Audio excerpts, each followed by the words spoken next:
নাজিরাবাদে ২৭ জনের মৃত্যুর ৩.৫ মাসের মধ্যেই তিল জ্বলার মতন ঘটনা ঘটে গেল। কালকের মধ্যেই তদন্ত কমিটিকে রিপোর্ট জমা দেওয়ার নির্দেশ দেওয়া হয়েছে। তিলজলায় যে চামড়ার কারখানা, সেখানে আগুনে পুড়ে ২ জনের মৃত্যুর ঘটনা ঘটেছে এবং এই ঘটনায় কড়া পদক্ষেপ নিতে চলেছে রাজ্য সরকার। আরো বিস্তারিত জানার জন্য সরাসরি নিউজ রুমে যাব। অতনু হালদার আমাদের প্রতিনিধি রয়েছেন। অতনু, কি খবর রয়েছে? দেখো, যেটা খবর রয়েছে সেটা হচ্ছে একটা 4 সদস্যের কমিটি তৈরি করা হয়েছে, যাতে কলকাতার পুলিশ কমিশনার, কলকাতা পুরসভার কমিশনার এবং দমকল বিভাগের একজন আধিকারিক এবং ক্ষুদ্র মাঝারি শিল্প দপ্তরের একজন আধিকারিক রয়েছেন। এই 4 জন আধিকারিককে নিয়ে একটা কমিটি তৈরি করা হয়েছে, যে কমিটিকে বলা হয়েছে আগামীকাল সকাল 11টার মধ্যে মুখ্যমন্ত্রীর কাছে এই ব্যাপারে বিস্তারিত রিপোর্ট পেশ করতে, এবং সেই রিপোর্টের পরই এই ব্যাপারে রাজ্য সরকার তার প্রয়োজনীয় পদক্ষেপ নেবে।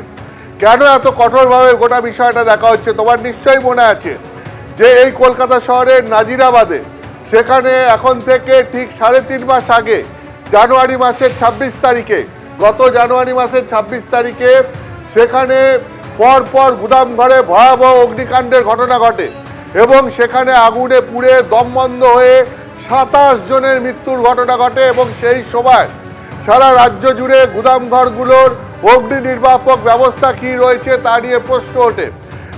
সেই সময় এই প্রশ্ন ওঠে যে একের পর এক ঘটনা ঘটে যায় এবং তারপর সরকার ব্যবস্থা নেওয়ার নানান প্রতিশ্রুতি দেয়, কিন্তু কোনো ব্যবস্থা শেষ পর্যন্ত নেওয়া হয় না। যে অভিযোগ চূড়ান্ত পর্যায়ে ওঠে এই নাজিরাবাদের ঘটনায়, যেখানে 27 জনের মৃত্যু হয় এই গুদাম ঘরের অগ্নিকাণ্ডের ঘটনায়, তার ঠিক 3.5 মাসের মধ্যে, এর মধ্যে অবশ্য রাজ্যে পালা বদল হয়ে গেছে, তৃণমূল সরকারের পর বিজেপি সরকার ক্ষমতায় এসছে, কিন্তু তার 3.5 মাসের মধ্যেই নাজিরাবাদের ঘটনার এই আজকেই আবার সেই নাজিরাবাদ থেকে কয়েক কিলোমিটার দূরে তিলজলায় একই ধরনের ঘটনা। এখানেও একটা জায়গায় ব্যাগ তৈরির কারখানা চলতো এবং সেখানে আগুন লেগে যায়। সেই আগুনে যে ব্যাপক ধোঁয়া হয়, সেই ধোঁয়ায় আতঙ্কে ভয়ে 5 জন মানুষ তারা গিয়ে বাথরুমে আশ্রয় নেন এবং সেখানে দম বন্ধ হয়ে প্রত্যেকেই মৃতপ্রায় হয়ে যান। হাসপাতালে 5 জনকে নিয়ে যাওয়ার পর 2 জনের মৃত্যু হয়, আর 2 জন এখন ভেন্টিলেশনে রয়েছেন, আর একজনেরও চিকিৎসা চলছে। ফলে সেই ভয়াবহ ঘটনা আবার ঘটল কলকাতা শহরের বুকে 3.5 মাসের মধ্যে। এক্ষেত্রে প্রাথমিকভাবে পুলিশ এবং পুরসভার রিপোর্ট থেকে যেটা জানা গেছে এখনো পর্যন্ত, সেটা হচ্ছে এখানে সম্পূর্ণ বেআইনিভাবে এই কারখানা চলছিল। কোনো রকম অগ্নি প্রতিরোধক ব্যবস্থা ছিল না, কোনো রকম অগ্নি সুরক্ষা ছিল না। বাড়িগুলো তৈরি হয়েছিল বেআইনিভাবে এবং এখানে কারখানা চলছিল বেআইনিভাবে। আর এর ফলে সাধারণ মানুষকে বারবার, সাধারণ শ্রমিকদের বারবার বিপদের মুখে পড়তে হচ্ছে। ফলে এইবারে এটা বন্ধ হওয়া উচিত, এরকমটাই মনে করছে রাজ্য সরকার।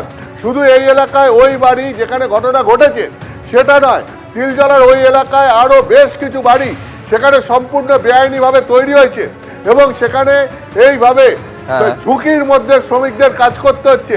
এটাও প্রাথমিক রিপোর্টে উঠে এসছে। সেই কারণেই এই ব্যাপারে এবারে কড়া ব্যবস্থা নিতে চলেছে রাজ্য সরকার। আগামীকাল কমিটির রিপোর্ট জমা পড়ার পর এই ব্যাপারে রাজ্য সরকার বড়সড় কোনো পদক্ষেপ নিতে পারে, যাতে একের পর এক এই ধরনের ঘটনা ঘটা বন্ধ করা যায়। ধন্যবাদ অতনু তোমাকে। একেবারে কড়া পদক্ষেপ নিতে চলেছে সরকার, তার ইঙ্গিত কিন্তু মুখ্যমন্ত্রীর বার্তার মধ্যেও রয়েছে, যেখানে মুখ্যমন্ত্রী বলছেন যে এইসব আর চলবে না, এটাই শেষ ধরে নিন। বেআইনি কারখানা এসব হবে না, চলবে না। না, আপনি তো কমিটি ইতিমধ্যেই তৈরি করেছেন, চিফ সেক্রেটারি কমিটি করেছে, সকাল 11টায় রিপোর্ট দেবে, এফআইআর হবে এবং এটাই শেষ ধরে নিন। এই ধরনের কাজ করতে দেবো। আইনের শাসন প্রতিষ্ঠা করার জন্যই ভারতীয় জনতা পার্টিকে মানুষ দায়িত্ব দিয়েছে,